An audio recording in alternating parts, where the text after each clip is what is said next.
नमस्कार, मी यश आणि तुम्ही आता काकाशींचे किस्से. तर रोज मी शॉर्ट व्हिडिओ टाकतो, पण आज माझ्या मनात आलं की आपण एक लॉंग व्हिडिओ बनवू, ब्लॉग बनवू.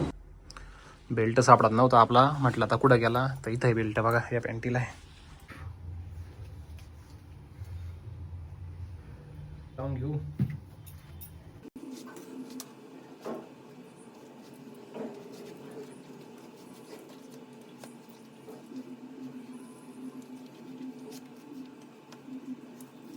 आणि हे तुमचे काकाश्री रेडी आहे फील्डवरती जाण्यासाठी. ही आहे आपली गाडी, जी तुम्ही ब्लॉगमध्ये कायम बघता.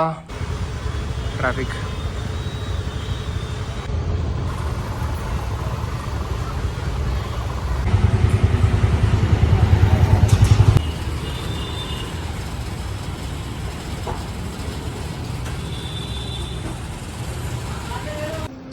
तर आज मी तुम्हाला घेऊन चाललोय पुण्यामध्ये असलेल्या पुण्यामध्ये वाकड ठिकाणी. तिथं फोनिक्स नावाचं एक खूप मोठा मॉल आहे. आपण तिथं जाऊ आणि मस्त तिथं एक्सप्लोर करू. कसं आहे काय तुम्हाला दाखवतो.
भाई खूप मोठा मॉल आहे.